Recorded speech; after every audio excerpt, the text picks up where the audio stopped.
you a little bit about my experience as one of the only African American students in the schools I've attended. I want to invite you to listen and reflect as I explore what it's like being African American in a predominantly white education system. It hasn't been easy having these conversations, but tonight I'm taking this opportunity to not only have a conversation, but to start a larger one. I often experience my peers appropriating gang culture, singing the lyrics of songs like they relate to them, like the lyrics speak to their own personal experiences. I've seen students wearing bandanas like how gangs are portrayed in mainstream media. I've heard kids talk about what the Crip sign is supposed to be as if they really knew.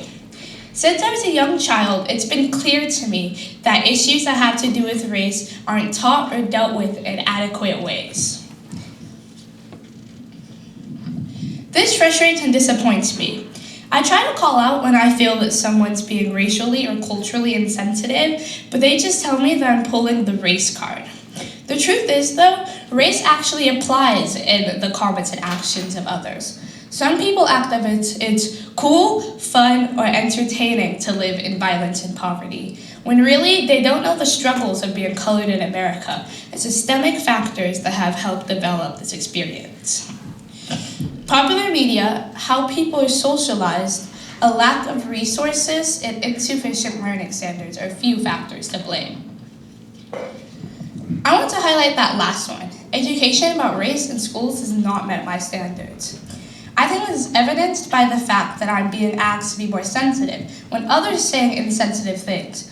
The question we should be asking is how can we better educate our students from a younger age about race, bias, and cultural competency. Let's all learn to have these conversations from the beginning. Let's learn about the history of racism, how to talk about race, and how to critically think about race from kindergarten to college. But how can I expect teachers to teach about race when only 20% of teachers are people of color? With 80% of teachers being white, they've most likely spent their whole lives not having to worry about race, which means that they probably don't know how to address race or how to teach about race. And that's why my team and I decided that we needed to create a solution to this growing problem. I've been told again and again that I need to be patient while students learn about race and about how to have difficult conversations. Why am I being asked to keep quiet about oppressive comments and actions? And why haven't they been educated about white privilege and cultural competency? I want to see students come to difficult conversations with a foundation in these concepts so that we can all productively and respectfully talk about race.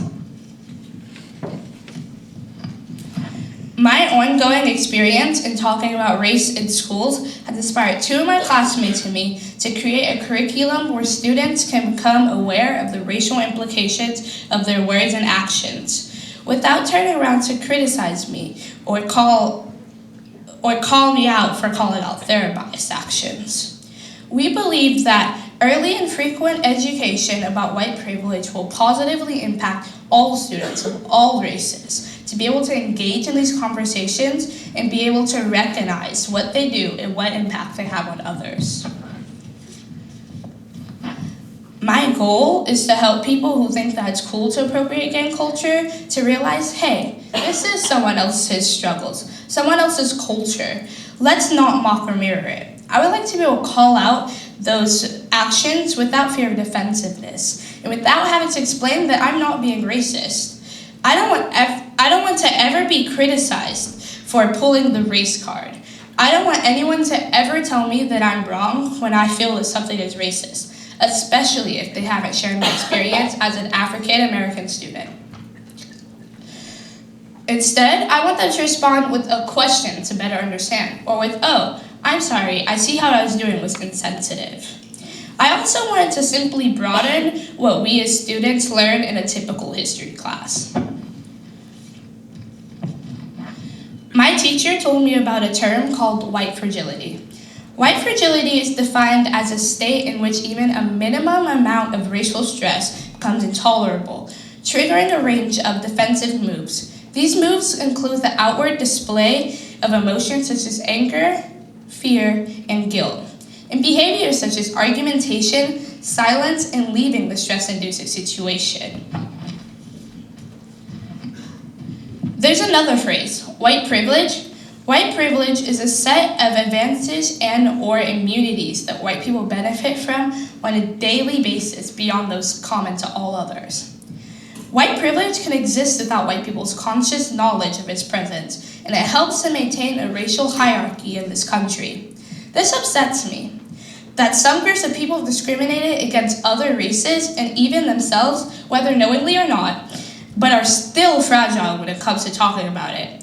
It seems to be that the best way to undo this hierarchical system that perpetuates racism is to be able to have awareness about it, be able to talk about it, and for those who benefit most of that system to act with their awareness. Our curriculum will cover all histories without sugarcoating to share the truth in hopes that it will enrich their perspectives on racism and unconscious bias. These types of concepts and curriculum should be presented as early as kindergarten and first grade. I'm not saying start off with some really intricate interpretation of racism, but start off with something basic, like Martin Luther King Jr., or a brief, watered-down summary of slavery. As they progress in grades and development, they can learn more mature and intricate lessons. Our lessons target grades will be first and second grade, where they will start off by analyzing children's books and making connections between race and those books. As they get older, they'll continue on to things like analyzing the media and how whitewashing is a common thing in the media. Learning about things like the school-to-prison pipeline, race and politics, and Western standards. Our goal is for students to progress in a productive way and can eventually grow into viewing race as an everyday topic. Thank you.